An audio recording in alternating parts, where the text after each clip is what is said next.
Voilà, l'analyse de l'actualité sportive hebdomadaire en RDC, c'est dans Multisport. Bienvenue dans ce numéro qui s'ouvre avec beaucoup de nouvelles dans le monde sportif. Nous allons faire l'analyse de ce qu'a été, en tout cas, l'actualité de la semaine qui reste dominée par le football, certes, mais aussi d'autres disciplines, entre autres la boxe, avec ces championnats nationaux qui démarrent. Déjà, ce lundi à Kinshasa, à la place Gare Centrale, dans la commune des Gombe, où les boxeurs congolais vont se rentrer dedans dans différentes catégories avec au finish des ceintures de champions du Congo. On parlera aussi du volleyball avec l'arrivée de Grace Zenga au niveau de la sélection nationale de moins de 19 ans, elle qui est venue prêter service, mais aussi essayer un peu de relever les niveaux de cette discipline au niveau de la jeunesse. Herman Mbonio, le président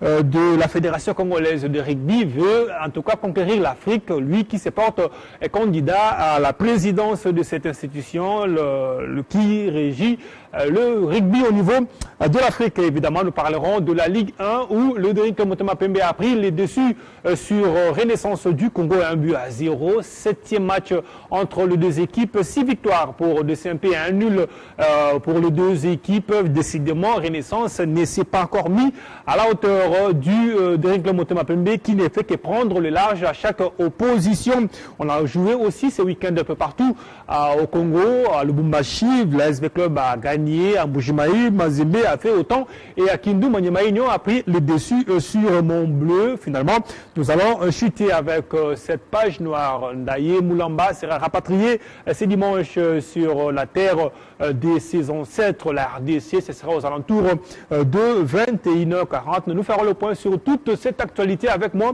Doumbala, qui va nous rejoindre pour l'analyse de l'actualité. Je l'ai dit à l'entame, nous allons démarrer avec la boxe. Comme vous le savez, depuis l'arrivée de Ferdinand Ilunga Luyoyo, on sent un peu ces vents de changement au niveau de cette fédération qui va un peu beaucoup plus mieux qu'avant. On a vu la participation des Congolais au niveau des championnats mondiaux. Oui, ça n'a pas donné avec les filles, mais au finish, ça a été quand même une participation qui a permis aux pugistes congolais de gagner en expérience et en interne. C'est déjà la Coupe du Congo avec les championnats nationaux dans différentes catégories. Comme vous le savez, c'était prévu pour la date du 22 au 25 finalement pour des raisons X ou Y que nous allons découvrir avec vous. Ces championnats a été reporté ou encore ramené à la date du 25 et je crois que cette fois-ci, ça ne va pas changer de date. Donc rendez-vous pris lundi à la place de la Gare Centrale. Nous allons suivre le vice-président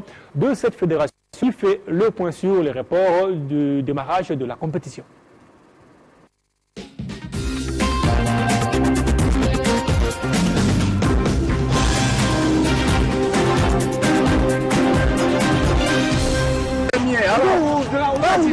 Initialement prévu du 22 au 27 février, c'est finalement le lundi 25 février 2019 que s'ouvre à Kinshasa le championnat national de boxe. Bienvenue Kalunga, premier vice-président de la dite fédération, évoque ici les raisons de ce énième report. Il était prévu que les délégations provinciales, puisqu'il y avait 11 provinces où on pratique la boxe, qui devaient être avec nous à partir du 20 déjà. Mais malheureusement, il y a beaucoup de provinces qui n'ont pas été prises en charge par leur gouverneur. Et c'est pourquoi le président de la fédération, le général Luyoyo, a pris carrément la décision de faire venir des délégations à ses frais. Et donc si vous voyez ce petit retard, c'est puisque nous étions sûrs que ces délégations allaient venir aux frais des provinces. Mais malheureusement, on nous a dit en dernière minute, c'est hier seulement qu'on nous a dit ça. Cette compétition nationale qui se veut grandeur nature se tiendra toujours à la place de la gare à Gombe et connaîtra la participation de plusieurs provinces, dont le Bandundu qui est là, le Kwilu. Nous avons le Sud Bangui qui est là, il y a le Nord Kivu qui est là, il y a le Lolaba qui vient d'arriver, le Congo central vient d'arriver. Il reste quelques 3-4 provinces qui doivent arriver, les billets sont déjà envoyés. Dès que nous avons toutes les délégations, nous commençons sans problème. Une première sous l'ère Ilunga Luyoyo, cette joute nationale devrait, selon les attentes du bureau fédéral, être placée sous les signes de la renaissance de la boxe. Mais tout ça sous le signe de la renaissance de la boxe. Vous savez que la boxe dans notre pays, après le football, la deuxième discipline sportive qui faisait parler d'elle, c'était la boxe. Et depuis des décennies, on ne parle plus de la boxe. Quand vous dites que je suis boxeur, on vous prend pour un bandit. Et depuis notre avènement, l'avènement du comité dirigé par le général Louyoyo, en janvier 2018, nous avons pris d'autres dispositions. Ainsi, tous les yeux des amoureux du noble art sont désormais braqués vers Kinshasa, province haute de ces championnats, qui reste un défi majeur pour le comité Louyoyo. Après cet élément qui annonce le début de cette compétition, vous avez corrigé peut-être avec moi, ce n'est plus pour ce lundi, mais plutôt le mardi au même endroit, la place de la gare centrale du Congo, de Kinshasa, voilà, exactement dans la commune de Gombe, par là un peu. Des boxeurs qui s'entraînent de plein pied depuis un certain temps, cherchant évidemment à ramener ou encore à maintenir ou gagner la coupe à la maison, quand on sait que Kinshasa a quelques champions dans cette discipline, la boxe. Évidemment, le Kasaï n'est pas du reste, bastion aussi de la boxe, le Kasaï oriental, Lubumbashi n'est pas du reste dans le lot du bastion de la boxe en RDC. Donc on va voir ce que ça va donner entre le boxeur de Kinshasa, le boxeur de Lubumbashi, le boxeur de Mbuji-Mayi, mais aussi d'autres qui vont venir des différentes provinces. On annonce en tout cas beaucoup d'athlètes à Kinshasa et on pense bien que la fédération a pris des mesures pour bien les héberger. Comme vous savez déjà, gagner un combat commence par bien dormir la nuit et bien manger. Donc je crois que sur le plan logistique, la fédération a pris langue avec les hôteliers pour héberger le joueur, mais aussi des restaurants pour leur forme physique, parce que la boxe c'est du live, le coup de poing, non pas de mise en scène. Donc nous allons répartir encore une nouvelle fois du côté de la régie, cette fois-ci pour prendre le spot qui annonce finalement la compétition. Voilà, c'est le spot qui annonce le début de cette compétition. Je l'ai dit, les championnats nationaux de boxe de la RDC, mais les défis, mais aussi qu'est-ce que va gagner les athlètes quand on sait que le coup de poing, après, il faut se soigner parce que il ne faut pas seulement venir se battre pour du beurre ou encore pour le protocole. Et pour en parler, Doudou Mbala nous a rejoint dans cette émission Multisport. Bienvenue. Merci Pati Moukoula, merci également à tous nos téléspectateurs pour leur fidélité à ce magazine Multisport. Voilà, vous entrez déjà dans le bain de l'analyse avec la boxe, parce que vous êtes le journaliste maison dans cette discipline qui est l'art noble, la Coupe du Congo qu'on appelle communément chez nous. Les championnats nationaux du Congo vont démarrer le mardi finalement au niveau de la place de la gare centrale. On a parlé un peu du démarrage, on a annoncé, mais techniquement la fédération s'attend à quoi? À relever les niveaux ou juste à mettre en confrontation les athlètes? Merci pour l'opportunité. Je crois que techniquement, c'est d'abord dénicher les bons boxeurs à travers la République. Je crois que, vous savez, cette fédération est appelée à prendre part à beaucoup d'échéances au niveau international, au niveau continental. Et donc, pour avoir des résultats escomptés, des résultats probants à ces différentes échéances, il faudra avoir réellement des talents qui se confirment d'abord sur le plan national, parce qu'il faut éviter ces erreurs que font beaucoup de fédérations. Quelqu'un qui ne s'est pas encore affirmé sur le plan national, vous l'amenez dans une compétition continentale ou internationale, je crois que ça c'est déjà biaisé. Vous ne pouvez pas attendre de bons résultats de ce monsieur, parce que d'ailleurs sur le plan national, il n'est pas connu, il n'est pas vraiment respecté comme champion. Ça, je crois, c'est le premier objectif. Le deuxième, je crois qu'une équipe nationale se construit du jour au lendemain. Il ne faudra pas se réveiller un bon matin, voilà, parce qu'il y a telle compétition, parce qu'il y a l'argent du gouvernement congolais est sorti. Allez, on prend les athlètes, on les rassemble comme ça, on l'embarque pour un déplacement. Je crois que c'est d'abord aussi chercher à donner une opportunité à la direction technique nationale de savoir qui fait quoi réellement dans sa province. Parce que c'est là où je salue en tout cas la détermination du président de la fédération, le général Ilunga Louyoyo. Et il tient à ce que ceux qui viennent de province viennent réellement de ces provinces-là. parce que vous savez avec moi... Ce ne sont pas de jeunes gens qui habitent Kinshasa, qui s'entraînent à Kinshasa, et on se présente pour quelqu'un du Congo central. Leur province natale. Voilà, alors qu'il habite Matete. Voilà. Vous le voyez, non, il représente le Sud Kivu, alors qu'il est là et il a même étudié ici depuis quelques années à Mongafula. Là, il représente le Bandou. Non, donc c'est d'abord, vraiment, il tient à ce que ça soit vraiment des athlètes qui viennent réellement de ces provinces-là. Alors, ça c'est la première des choses. La deuxième, comme on doit se le dire, ça fait un troisième rapport. Et peut-être les gens vont peut-être condamner directement la fédération. Ça n'est un peu de trop. Ça n'est un peu de trop. Qu'est-ce qui se passe? Je crois que nous sommes bien placés pour expliquer tous ceux qui aiment cette discipline qui est les noblards. Il faudra d'abord comprendre, Paty, au départ, la fédération mise comme d'habitude sur sa poche. C'est vrai, c'est un championnat national. Vouloir ou pas, le gouvernement congolais viendra toujours. Qui fait quand même des bons résultats pour la République. Et donc, quoi de plus normal, et surtout que le courant passe très bien avec le ministre des Sports sortant. Parce qu'il faut quand même rappeler, parce que vous pouvez faire des bons résultats sur le plan national, mais si avec le ministre des Sports, le courant ne marche pas très bien, en tout cas, vous n'êtes pas les bienvenus pour bénéficier de cette subvention. Alors, il y a eu ce problème. Le problème, c'est quoi?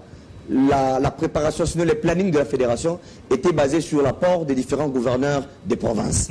Mais malheureusement, ce championnat se tient pendant une circonstance, pendant un moment crucial pour beaucoup de gouverneurs qui doivent chercher encore à être réélus. On ne sait pas si on sera encore reconduit. Et donc, on ne sait pas dépenser pour la jeunesse. Et ça, c'est dommage. Le sempiternel problème de gouverneurs qui sont tantôt dans la gestion, tantôt dans la politique privée. Dans la politique privée. Alors qu'ils sont vraiment le premier à chercher cette jeunesse-là. Lorsqu'il fallait les voter pendant les élections, on l'a vu, tout le monde recourait à la jeunesse.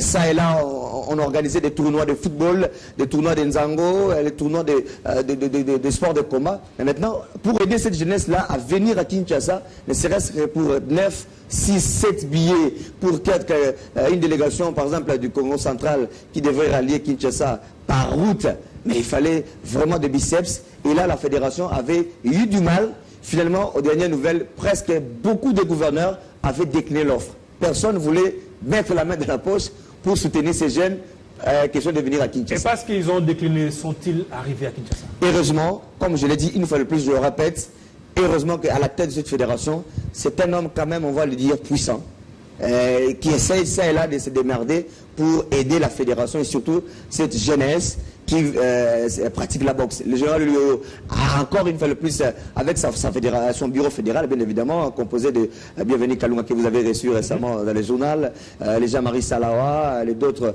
les vieux José Bonengue, et tous les membres du comité pour permettre à ces jeunes de venir à Kinshasa. Au moment où nous parlons, en tout cas, j'ai d'ailleurs pris ce retard de venir au plateau parce que juste avant de monter sur le plateau, j'ai reçu le président de la fédération qui me disait, il savait qu'il y avait une mission, en tout cas informer aux gens, c'est pas possible d'organiser, de commencer demain lundi, parce qu'il y a encore des fédérations qui viennent d'arriver aujourd'hui. Donc le temps de s'acclimater, le temps de se reposer, ils ne peuvent pas compétir demain. Nous repoussons d'un jour ces championnats. Donc il y a le Sud Kivu qui est là, il y a le Nord Kivu qui vient d'arriver, il y a le Bandundu qui était déjà là depuis le jeudi, il y a le Congo central, il y a l'Équateur, il y a le Kasaï oriental, il y a le Kwilu, j'ai parlé de Bandundu, donc le grand format. Il y a également du côté de l'Olaba, on a envoyé quand même des athlètes. Et on attendait, donc jusque ce soir, on attendait nos amis de la province orientale, la Chopo, à la province de la Chopo, qui était encore dans l'avion. Donc, certainement, c'est dans l'ancienne configuration que se tiendra cette compétition. Voilà, nous allons peut-être changer de régime. Et parlant de ça, une fois de plus, grâce à ce contact, le président de la fédération a essayé quand même de convaincre même la plus grande et la seule compagnie d'aviation que nous avons pour aider également ces championnats. Et là, je salue quand même, c'est pas une pub, mais Congo Airways a également aidé pour que ces gens viennent. Voilà, même si vous avez l'idée, ma question par rapport à la rentabilité. À la rentabilité. Bon. Est-ce que, voilà, c'est là que j'ai aimé ça. Voilà. Okay. Alors, il faut dire quand même, depuis l'arrivée, n'est-ce pas, de ce comité, le yo-yo, en tout cas, que vous soyez perdant ou gagnant, chacun rentre quand même à la maison avec quelque chose, avec une enveloppe. Voilà, c'est bien dit. Ça, c'est une très bonne chose. Ça nous permet d'échanger de que les athlètes soient rassurés. Voilà, ça nous permet. Nous serons là évidemment pour accompagner la compétition. Ce sera le mardi à la place de la gare centrale. Ça nous permet de prendre l'autre discipline qui était en actualité la semaine. C'était le volleyball avec l'arrivée de Grace Zenga qui est venue de la France pour renforcer l'ossature de la sélection de moins de 19 ans. Elle qui évolue du côté de ce championnat français, voulant à un moment jouer pour les tricolores et finalement elle a opté pour la RDC. Elle a été présentée par le président de la fédération, Christian Matata. On va suivre et puis faire l'analyse juste après. J'ai 16 ans et je suis une athlète qui évolue à Rixheim en France. Et je suis aussi dans un centre de formation à Mulhouse. J'ai commencé le volley à l'âge de 8 ans quand j'étais en primaire. Et puis j'ai été repérée par mon coach qui est actuellement encore mon entraîneur. Et au départ j'étais un peu sceptique de commencer le volley parce que je voulais faire du basket. Et puis j'ai commencé à apprécier et c'est devenu une passion. Jusqu'au jour d'aujourd'hui, j'ai été repérée par l'équipe nationale de France. Et ensuite, je me suis toujours posé la question s'il y avait du volley au Congo. Et ensuite, j'ai demandé à mon papa qui a été orienté vers le président de la fédération. Et puis, je me suis entretenue aussi avec le président de la fédération et il m'a motivée. Et puis, j'ai été contente aussi parce que ça m'a motivée encore plus de venir au Congo et de rencontrer aussi mes sœurs congolaises. Moi, ça me ferait plaisir de jouer pour le Congo parce que c'est d'abord mon pays de cœur, c'est mes origines aussi. Et puis, je serais fière de porter le maillot de l'équipe du Congo. Et puis voilà, apporter aussi cette petite touche occidentale aussi. Ça, elle a été sélectionnée dans l'équipe cadette de l'équipe de France où elle est sortie vice-championne. Nous avons eu la chance de communiquer avec un Congolais qui a joué au volley et qui réside présentement en France. Nous avons discuté avec lui pour avoir la possibilité de faire sortir certains athlètes qui ont du talent, qui puissent évoluer à l'étranger pour qu'après après qu'on puisse avoir une bonne ossature de l'équipe nationale. La FEVOCO, Fédération chère à Christian Matata, qui en tout cas opte pour la relève avec l'arrivée de Grace Zenga. Déjà du côté senior, ça allait un tout petit peu bien, même si jusque-là, il n'y a pas encore un titre majeur au niveau de l'Afrique, mais en termes d'organisation, ça va déjà un peu du côté du volleyball, mais là, c'est déjà du côté de moins de 19 ans avec l'arrivée de cette fille congolaise. Pensez-vous que son arrivée peut booster le volleyball, surtout du côté de moins de 19 ans? Moi, je salue toujours l'esprit managérial du président de cette fédération. À chaque fois que je prends la parole pour parler de la FEVOCO, je ne cesse en tout cas de vanter ce monsieur. Malheureusement, en politique, la députation ne lui a pas souri. Mais je voulais qu'il soit vraiment député pour aider les sportifs parce que Christian Matata, comme je l'ai dit pour le général Ilunga Luyo, c'est parmi les rares présidents de fédération qui ne comptent pas d'abord sur la cagnotte du gouvernement. Et ils amorcent d'abord l'activité et le gouvernement vient en appui. Je crois qu'on a toujours dit, Pati Moukouna, on cherche les résultats, nous voulons voir de coupes, nous voulons voir... Aujourd'hui, il y a un petit qui nous émerveille énormément dans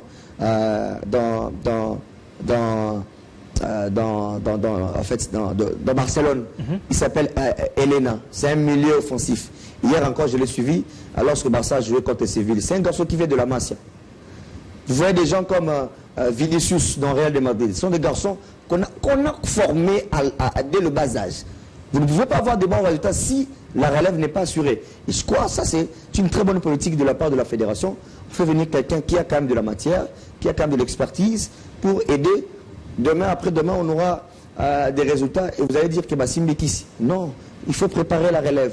Est-ce que le secret dans tout ça ne serait pas dans le choix de dirigeants quand on sait que Christian Matata et Ferdinand Ilunga Luyo sont d'abord des pratiquants de cette discipline? Ça aussi, c'est un détail important, Pati, que vous soulignez. Quelqu'un qui vient dans une fédération, logiquement, c'est comme je l'ai dit, même pour le gouvernement. Je l'ai dit l'autre fois quand j'ai pris la parole après l'investiture de Félix Tshisekedi. Ne nous amenez pas un ministre politicien. C'est vrai que c'est un poste politique, mais amenez-nous quelqu'un de terrain. Voilà, parce que je ne vais pas ici faire l'apologie de Denis Kamaï Simbundu, mais lorsque ce monsieur était passé à la tête du ministère du Sport, vous avez vu les résultats. Parce que c'est quelqu'un qui connaît son secteur, il connaît... Alors, c'est comme ça que ça doit être également dans les fédérations. Chercher quelqu'un qui, ne serait-ce qu'à une idée globale de cette fédération. les problèmes, la réalité de cette fédération. Et je crois qu'une fois à la tête, il va chercher à décanter des situations petit à petit, même si on ne lui demande pas de faire un bâton magique. Je crois que c'est peut-être ça, l'une des solutions également de cette fédération. Christian a joué, Matata a joué au volley, et il comprend. Je veux vraiment que le volley soit, soit connu de tous, le volley congolais, et il faudra mettre des bases, il faut former la jeunesse, mettre des moyens et assurer une bonne relève. Je crois que c'est une très bonne politique. Même si cette formation a un tard, c'est qu'il n'y a pas d'infrastructures sportives pour former ces jeunes qui, jusqu'aujourd'hui, se débrouillent sur des terrains impraticables et non recommandés pour la discipline. Non recommandés, surtout des terrains qui ne sont pas couverts comme d'habitude. Je crois que dans cette vision, je le dis, je rentre encore dans ce que je venais de dire pour le nouveau président. Il faut cette politique-là, chercher à nous construire des salles, parce que ça commence à faire la honte. Des pays tels que le Rwanda organisent maintenant des compétitions internationales. Le Congo-Brazzaville, le réveil comme ça va demander à une compétition de venir se tenir à Brazzaville, parce qu'ils ont des salles. Je crois que ça doit interpeller les décideurs congolais. Nous ne devons pas continuer à rester comme ça pendant longtemps, à pratiquer le basketball dans le ciel, dans des terrains à ciel ouvert, pratiquer le volleyball comme ça, le handball. Ici sera érigé le palais des sports. Jusqu'à quand? Mais c'est depuis, c'est toujours ici sera. C'est devenu maintenant un terrain de chèques. Ce sont les chèques qui en bénéficient. Ils jouent nuit et jour au football. Ici sera. Je viens encore de passer par là. Ça permet aux jeunes qui habitent le coin, Lingwala, commune de Kinshasa, d'essayer un peu de jouer au football, d'autant plus qu'il n'y a pas de terrain dans ce coin-là. Mais depuis que c'est érigé, ici sera construit le palais de sport. Des terrains. Je crois que les priorités sont énormes pour le nouveau président, mais le sport également reste une priorité de priorité. Parce que les Congolais, il y a un auteur qui disait, pour qu'un peuple soit fort, il faut lui donner deux choses. Vous savez les deux choses, c'est quoi? C'est quoi? Le pain et le sport. Le pain, ça veut dire qu'il faut que ce peuple-là mange. Il ne faut pas qu'Akimara maman mapa, Akimie, peuple analia. Si ce peuple-là mange et il a son sport, c'est fini. Voilà, vous avez la clé de Doumbala, la transhumance sportive, vous l'avez déjà analysé, des gens qui quittent des fédérations pour d'autres sans en avoir, en tout cas l'âme. Je crois que nous allons, dans l'avenir, combattre cette façon de faire le sport, parce que nous avons compris que pour bien gérer une fédération, vous devez en avoir d'abord dans les sangs, et comme ça vous en aurez la vision, parce que je ne sais pas comment est-ce qu'une vision peut venir lorsque vous ne maîtrisez même pas le béaba de la discipline. Nous allons parler cette fois-ci d'Herman Bonio Luanga, qui en tout cas sort un peu de son sommeil. Depuis un certain temps, le rugby somnolé, lui qui un moment a préféré un peu voir du côté politique pour tenter le gouvernement de Kinshasa, finalement, comme si cela n'arrivait pas, ça n'arrivait pas à satisfaire sa vision, préfère maintenant diriger l'Afrique parce qu'il se porte candidat à la présidence du rugby Afrique. Bonne chance à lui, parce que il faut oser. Dans la vie, il faut parfois oser. Et lorsque vous n'arrivez pas à oser, et donc vous vous limitez vous-même, même dans votre esprit, dans vos pensées, même dans vos capacités. C'est un homme qui est venu depuis quelque temps. C'est vrai, le rugby n'est pas encore ce que nous attendons de cette fédération, de cette discipline, j'allais dire, mais du moins, depuis quand même l'arrivée d'Herman Bonio, nous avons remporté quand même une Coupe d'Afrique de la zone sud, nous avons remporté la deuxième couronne à Kigali, à Mahoro Stadium, devant le président rwandais une fois de plus, comme c'était le cas en football, et finalement, il pense maintenant qu'il y a possibilité de pouvoir gérer cette discipline, mais sur le plan continental. C'est vrai, mais ça va être un défi énorme, parce qu'on le sait, souvent ces genres de structures, on demande vraiment que d'abord sur le plan national, vous soyez une fois de plus poussé en avant. Mais bon, est-ce que lui, il est poussé? Il en a les compétences. Pas en tant qu'homme, mais en tant que bilan. L'expérience, c'est peut-être parce qu'il sera en compétition avec peut-être de Kenya, voilà. ou les gens, le Sud-Africain, ou le rugby, ça ne badine pas. Ouais. C'est vrai. A-t-il des arguments? Lorsqu'on arrive quand même à oser, comme je l'ai dit, c'est qu'on s'est rendu compte que je peux maintenant mettre ma tête dans ces secteurs et chercher quand même à bousculer. Petit Mougouna, moi j'ai toujours été contre cette peur qu'ont beaucoup de Congolais à occuper des grands postes au niveau mondial, au niveau international. C'est là où je salue quand même ici la présence de Constant Marie Selemani au niveau de la CAF, au niveau de la FIFA, même si on n'a pas encore, ce qu'on attend vraiment, c'est pas encore arrivé, mais ça et là, l'essentiel d'être là dans ces sillages, là où on discute, on parle de grandes décisions, c'est une très bonne chose. Il ne faut pas seulement laisser ce genre de postes aux Ouest-Africains. Regardez même beaucoup de nos organismes internationaux sur le plan continental. Guinéens, pourquoi pas un Congolais? On l'a vu récemment avec Père Sonam, le vieux du basketball, Juvenal. Comment il s'appelle encore? C'est lui qui venait de nous quitter. Le Fouma. Et voilà, il a été, c'est un Congolais. Il a osé, il est allé jusqu'au niveau de la FIBA Afrique.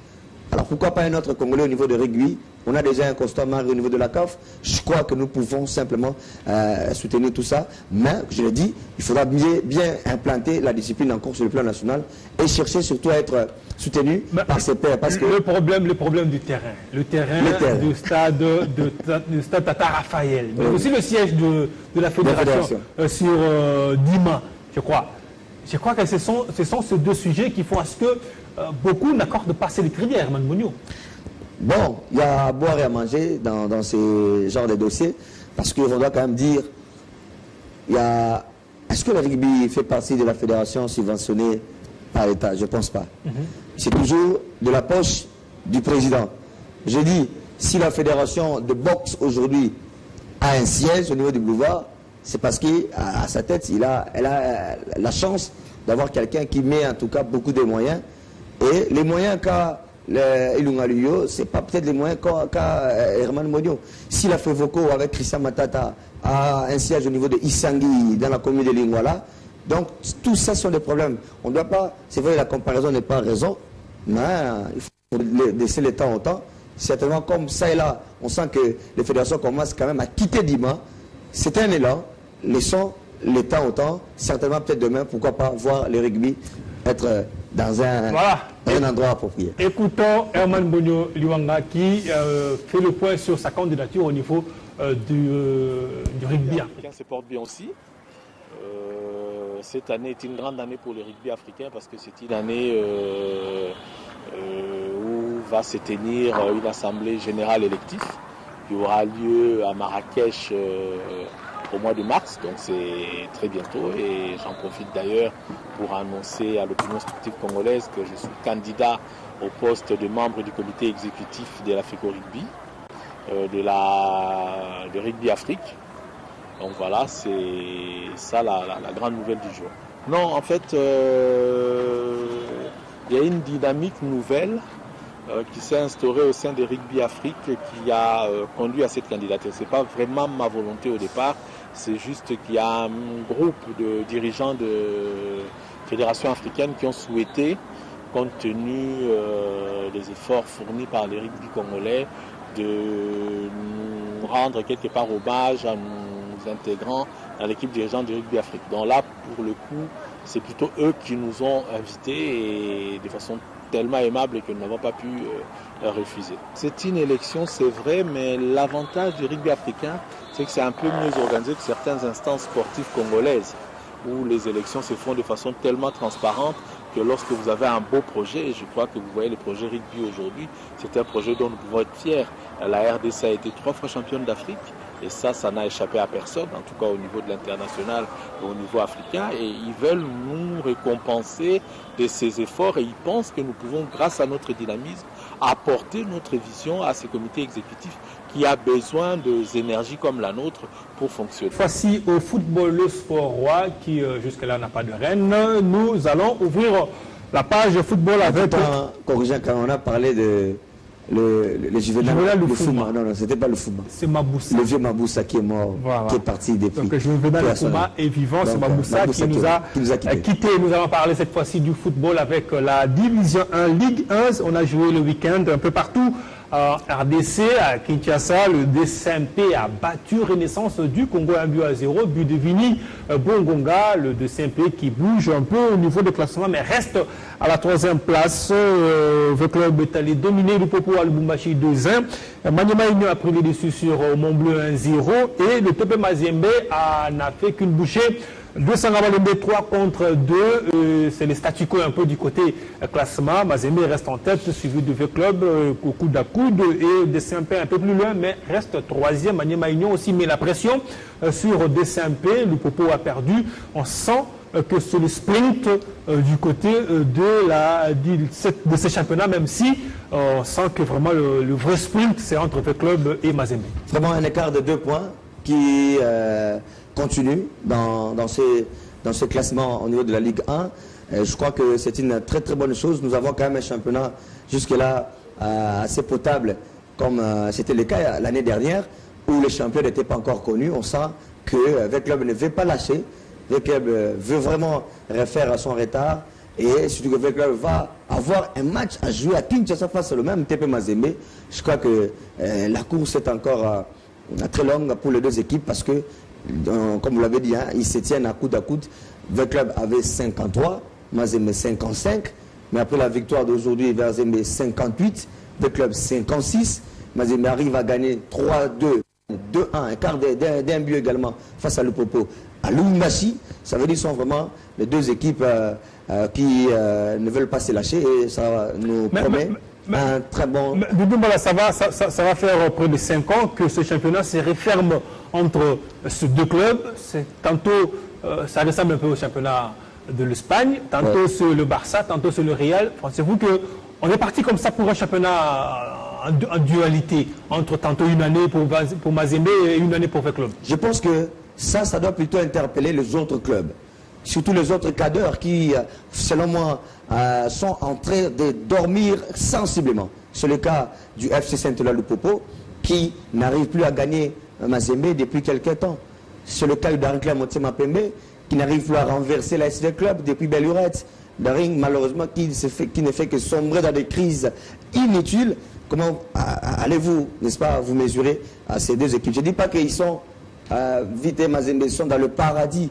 Mais du moins, vous sentez que les deux équipes-là, les deux premières que nous venons de citer, essayent de mettre le boucher double, beaucoup de moyens, surtout de la stabilité au niveau des joueurs, de l'effectif et au niveau du staff technique.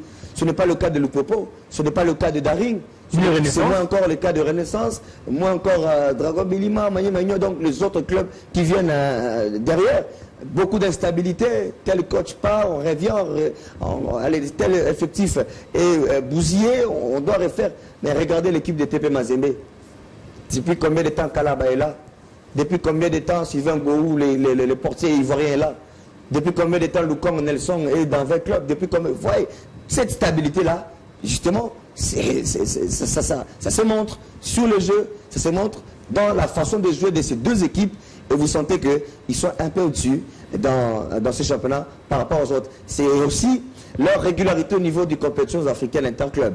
Hein? Cette façon de jouer des matchs de haut niveau permet à ce que sur le plan national, les deux équipes prennent quand même les dessus sur les autres équipes du classement. C'est comme s'ils n'ont plus leur niveau. Ça ne va pas continuer parce que Daring va chercher à rompre, n'est-ce pas, ses rythmes.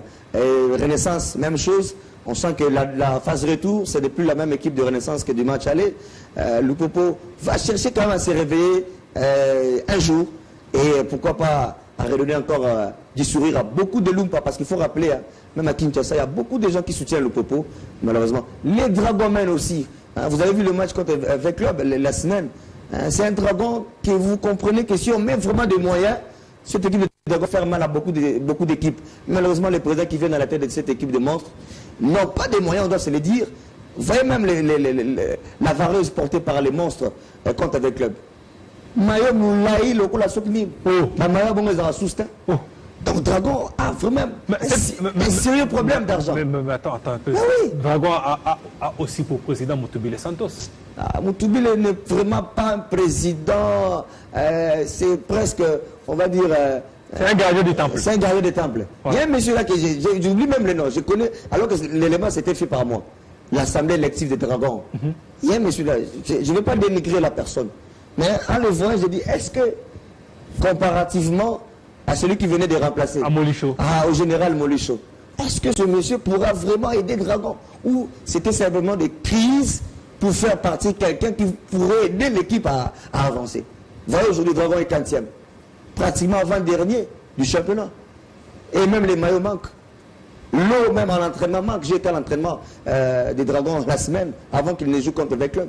L'eau manque à l'entraînement des Dragons. Donc je pense que, comme je l'ai dit, pour revenir à votre question, pour venir à vous comparer à Vita et à Mazembe, il faudra stabiliser le staff technique d'abord, stabiliser les effectifs et mettre beaucoup de moyens. Le Daring a des moyens, mais malheureusement ces moyens sont mal canalisés. Voilà, nous allons parler un peu de buteur dans cette compétition de la division. On revient quand même sur ce match. Voilà. Parce qu'il faut quand même analyser. Moi j'aime analyser tactiquement, mais analyser même le... Vous parlez de quel match? Le derby de Vert aujourd'hui. Nous allons en venir. Ah ok, merci. Nous allons en venir.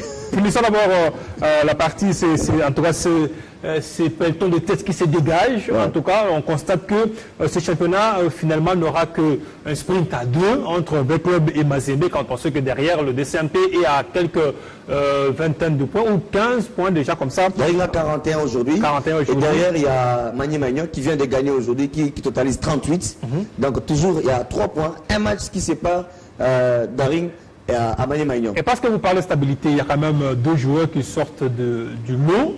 Ce qui concerne la stabilité, Francis Kazadi Kasengo qui est rentré pour un peu donner du souffle, un peu du jus dans cette équipe, a 13 buts au niveau de l'ASV Club. Et Mazembe a aussi son buteur improvisé qui depuis marque à tous les coups. C'est Jackson Moleka.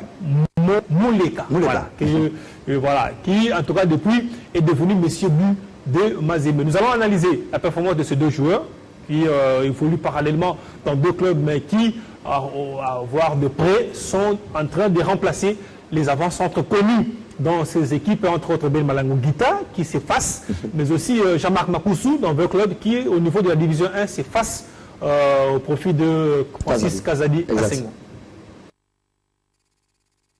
Moleka qui résiste au dernier défenseur avant l'ouverture du score. Ouais, c'est l'ouverture du score. Ah, il a résisté. Kalaba trouve Jackson Moleka qui résiste au dernier défenseur avant l'ouverture du score. Ouais, c'est l'ouverture du score. Ah, il a résisté à la lutte de KM Tony. Le jeune attaquant formé chez Kofoot Katumbi. Ah, les Kobo qui par cette victoire totalise 52 points. 57e minute, Jackson Moleka s'émue en passeur-buteur. Ouverture en direction d'un Pouton Abi Trésor qui est fauché dans la surface de réparation. C'est un penalty. Enfin, M. Boulaboul, encore un penalty. Le jeune Jackson se charge de jouer le penalty et prend le portier Issa à contre-pied. Et c'est fait, c'est parfait. Jackson Moleka 2 et Daring 0. Derby à distance entre Francis Kazadi Kasengo mais aussi Jackson Moleka dans Mazembe, dans le club. C'est plus l'ère des avant-centres, c'est devenu plutôt la génération des nouveaux venus. Ouais, ça fait du bien à notre championnat lorsqu'on commence à découvrir d'autres buteurs que ceux qu'on avait connus en avant, tels que Jean-Marc Mundele Makoussou, vous avez cité Ben Malango Guita. Tant d'autres, un garçon Moussi Lamande de Sangabalende qui est également qui est également effacé depuis quelques temps. Je crois que ça fait du bien. Je parlais tantôt de la préparation des résultats dès le bas âge. Ce garçon, Jackson Moleka, est issu de l'académie Katumbi. Voilà, quand même une équipe, comme je l'ai dit, vous avez posé la question, est-ce que la Ligue nationale de football ne sera finalement question d'une dualité avec le Mazembe? Mais j'ai dit stabilité de l'effectif, ça aussi. On a puisé, pas ailleurs, mais au Congo, grâce à une académie. Et ce garçon a compris que Malango, on doit rappeler, hein, il n'a pas joué depuis 1 mois parce qu'il est blessé. Il revient, il va revenir d'ici, je crois, une semaine, parce qu'il s'est rétabli quand même. Et ce garçon a pris vraiment les kilos de prendre la charge de Corbeau, surtout début de Corbeau depuis... À quelques 19 ans seulement. À quelques 19 ans. Et il n'est pas seulement buteur sur le plan national ou dans le championnat national, il marque même sur le plan africain. C'est lui qui a signé, je crois, un doublé contre le club africain. Il signe un but contre Ismaili d'Égypte. C'est un garçon sur qui, en tout cas, Mazembe doit compter. Mais pourquoi pas l'équipe nationale? On rappelle déjà que dans l'équipe nationale de moins de 23 ans, qui va jouer contre le Maroc le dernier tour des éliminatoires pour les Jeux Olympiques, je crois, et ce garçon figure.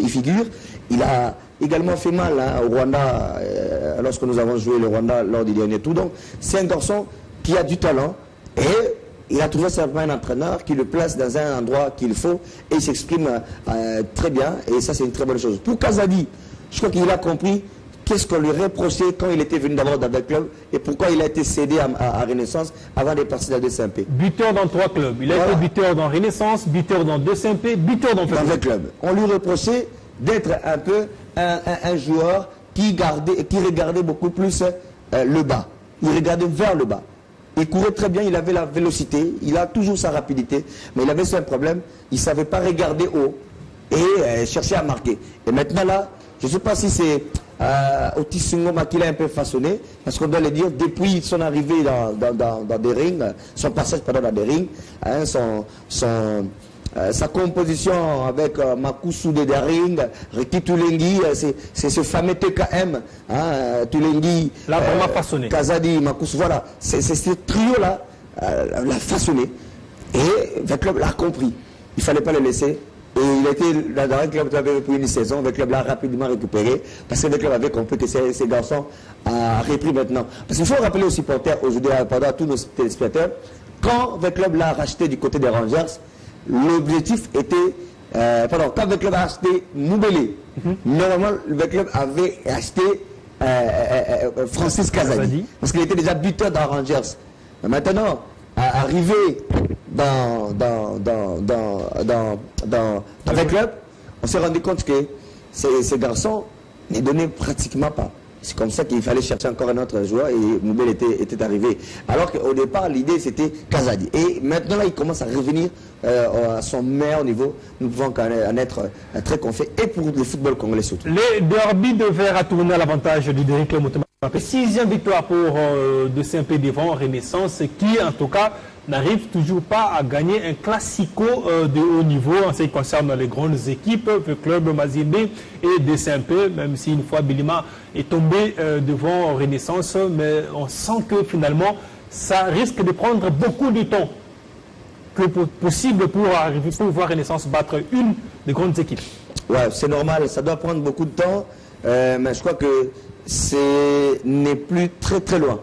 Vous n'avez qu'à voir la physionomie de la deuxième mi-temps, parce que j'ai vraiment vu une équipe de Renaissance en deuxième période, et malheureusement ils n'ont pas été réalistes au dernier geste, et c'était une équipe de Renaissance qui m'a quand même qui m'a plu, une équipe de Renaissance qui m'a qui est la suite, comme le disait son président. On l'a reçu ici, il a dit je vous rassure que la phase de retour sera un tout autre visage de Renaissance. Il a dit que son équipe est arrivée, mais jusque-là, on sent que... Mais ce n'est pas encore la... Ça n'arrive pas. Mais je crois que la manière, c'était quand même très bien. Il ne faut pas quand même voiler de face. En face, il y avait quand même le Daring Motema Pembe, qui veut consolider sa 3e place. Le Daring qui tient également une place africaine l'année prochaine. Le Daring, je vais rappeler ici des problèmes de stabilité. C'est vrai, les entraîneurs sont partis. Il y a eu des démissions la semaine, mais dis-moi, ce Daring s'est renforcé et ce Daring a plus de moyens que Renaissance. On doit quand même le reconnaître, bien que je rappelle que ces moyens malheureusement sont mal canalisés, mais le Daring a plus de moyens que Renaissance. Ce genre de derby, c'est une motivation naturelle, mais également il y a cette motivation financière. Et je crois que sur ce match-là, il y a eu une mi-temps pour le Daring, mais une autre mi-temps pour le Renaissance, surtout la deuxième. Et nous pouvons être contents, surtout pour nous, journalistes, analystes, parce qu'on a vu quand même un très bon football. Mais laissez-moi quand même vous dire une chose. Ça, c'est mon regret. Je ne vais pas ici... La violence... Non, je ne vais pas ici... Je ne parle pas de violence, je parle de certaines décisions d'arbitre qui m'a quand même énervé. Rappelez-vous hier, Papi Kimoto, en conférence de presse, disait bah arbitre bah tika bisoto beta bal. Ce qui d'ailleurs Makas a gagné. Ce Renaissance Makas a gagné. Je suis en train d'analyser ses propos. Je ne sais pas pourquoi il avait dit avant. Est-ce qu'il y avait quand même des nouvelles que l'arbitre d'aujourd'hui ne serait pas à la hauteur? Je l'ai trouvé à la hauteur, mais malheureusement, ses assistants m'ont quand même énervé à un moment donné. Surtout en deuxième mi-temps. J'ai vu une action, des touches, paf, on est dans la surface de réparation d'un club Motema Pembe, il n'y a pas hors-jeu. On n'a pas poussé dans les dos de la défense d'un club Motema Pembe, mais l'arbitre qui était à droite, je crois que c'est l'arbitre, l'assistant à Blaise Nabina, je crois que c'est lui parce que je l'ai vu, qui était à droite, derrière, juste, il a donné les dos au gradin d'un club Motema Pembe. Il a signalé hors-jeu. Et heureusement, au digital nous a refait la même image, 2-3 reprises. J'ai cherché la faute. J'ai pas vu. Je suis pas allé au stade. J'ai suivi le match à la télévision. Il y a eu des actions comme ça qui ont énervé, des hors-jeux qui étaient. Je ne vais pas ici, on va dire, bon, côté là. Non, non. Je fais l'analyse. Fallait-il en arriver à la casse? Il fallait laisser les actions finir. Je crois que ça a un tout petit peu influencé, un tout petit peu sur. Je ne dis pas sur les résultats, mais sur cette façon, vous avez vu, c'était ça énervait les supporters. Et heureusement que ce sont des supporters qui sont sortis du stade quand même bien. J'ai appelé, j'étais pas au stade, j'ai appelé. Et je suis passé par là, en venant ici. J'ai vu quand même les gens sortir bonnement. Et heureusement pour nous. Donc, ça également. Et je ne vais pas passer sans dire un mot par rapport à l'entraîneur Kimoto. Je l'ai trouvé aussi un peu énervé, un peu agité. Et c'est pas normal. Il doit aussi à un moment donné, c'est vrai, c'était par rapport à ce que je venais de dire, certaines positions que lui a trouvé peut-être pas litigieuses, mais que l'arbitre a signé. Un entraîneur. Ou peut-être ses présomptions l'ont amené à devenir nerveux, parce qu'il avait déjà dans sa tête que je vais jouer contre un arbitre. Ça aussi, il avait cette idée-là en tête, ça, malheureusement, et c'est pas bien. Il avait prédit en conférence de presse, et il avait des idées en tête, et n'importe quelle décision de l'arbitre, en tout cas, il est décidé. En tout cas, j'ai constaté qu'il voyait noir, même si c'était tout blanc. Voilà. Mais dis-moi, sur le but de la club, il n'y a rien à reprocher. Il y a une action d'école, et puis Vini Bongonga qui conclut super bien cette action, et surtout, coaching payant de Michel Kigoma, qui a sorti d'Arkabango, qui a raté autant d'occasions, et l'entrée de Vini à payer cash. Nous ne pouvons terminer cette émission sans parler finalement du rapatriement de Ndaye Moulamba, le canonnier africain qui va revenir sur sa terre natale, la RDC. En tout cas, le programme n'a pas changé. Les obsèques, déjà, il y avait des dits et des contredits entre le retour, le paiement de factures, le montant demandé. Ça sent un peu la mouinie du côté de l'organisation. Comme d'habitude, au Congo, il y a des gens qui n'ont plus de cœur. Il y a des gens maintenant dont l'humanisme ne leur importe peu. Même derrière le dos des morts, les gens veulent bouffer, les gens veulent manger. On le dit dans les termes lingala. Même le ciment. C'est incroyable. Il y avait effectivement surfacturation, n'est-ce pas, des documents qui devraient permettre à ce que l'hôpital qui avait hébergé Ndaye pendant tous ces moments, ces derniers moments de souffrance du côté d'Afrique du Sud. Il y a eu vraiment surfacturation. Et au niveau de la présidence, le directeur de cabinet Vital Kamere avait renvoyé au comité d'organisation de revoir les calculs parce que c'était trop. C'est comme ça que d'ailleurs, ce corps a pris beaucoup de temps en Afrique du Sud parce qu'il fallait ça et là recadrer. Et heureusement que finalement les choses se sont rentrées à la normale et on a payé quand même. Et c'est ce soir, aux alentours de 20h, nous serons à l'aéroport pour accueillir, sinon recevoir le corps de ce monument du football congolais et continental qu'est Ndaye Moulamba. Et les programmes prévoient demain la sortie du corps. Ça sera exposé au stade Tata Raphaël. Qu'il a vu jouer. Le stade qu'il a vu jouer, qu'il a vu exploser. Et il y aura un match d'exhibition entre les anciens des 68 et des 74 contre les champions de Chan 2009, je crois. Et ça sera, je crois, un très très bon événement. Il faut être là pour honorer la mémoire de ce grand joueur. Voilà, nous serons là pour accompagner, mais aussi rendre ces hommages à cet illustre disparu, Ndaye Moulamba. Voilà, c'est quitté par ici, malheureusement, de Lumbala. Le temps nous fait défaut. Nous allons peut-être se quitter avec l'élément du coordonnateur adjoint de cette organisation sur les obsèques de Ndaye, le directeur Kabala Mwanambouyi, qui fera le point, en tout cas avant de boucler cette émission. Je vous dis merci. Merci d'avoir été là pour analyser. À nos téléspectateurs, qu'on devait avoir Aïe Idambito, président honoraire de la section football de Darik Lamata Pembe, mais malheureusement, en dernière minute, il nous a fauché compagne. Voilà, il a décliné à un très mauvais moment alors qu'il avait déjà donné son aval d'être présent ici sur ce plateau de Télé 50 pour analyser. Aïe Idambito n'est pas venu. On s'est dit, voilà, on se quitte par ici. Merci à Dulumbala, merci à vous et qui avez suivi ce multisport. Nous vous fixons rendez-vous pour le prochain numéro. On se quitte avec cet élément. Quelques tractations qui n'ont pas permis à ce qu'il arrive à temps. Il y a la réglementation bancaire internationale et toutes les péripéties qu'il faut surmonter pour arriver à la conclusion. C'est tout simplement cela. Et l'agence qui était chargée de cela a éprouvé quelques petites difficultés pour l'accomplir suite justement à ces péripéties d'ordre bancaire. Maintenant que cela est en bonne voie, nous attendons la dépouille de Pierre Ndaye le dimanche.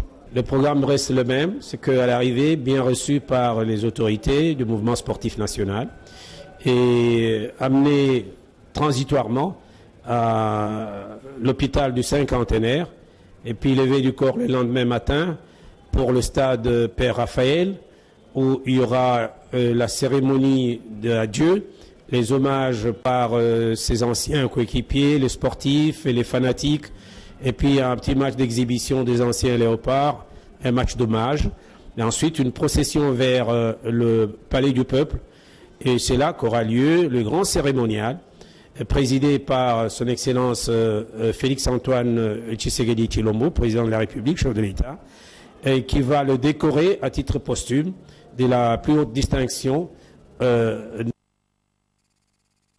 Il y aura les hommages de toutes les autorités présentes et de ses amis et l'oraison funèbre qui sera présentée par le porte-parole des anciens léopards de 68, 74 et de ceux de Chan. Et ensuite, il sera conduit à sa dernière demeure à la nécropole.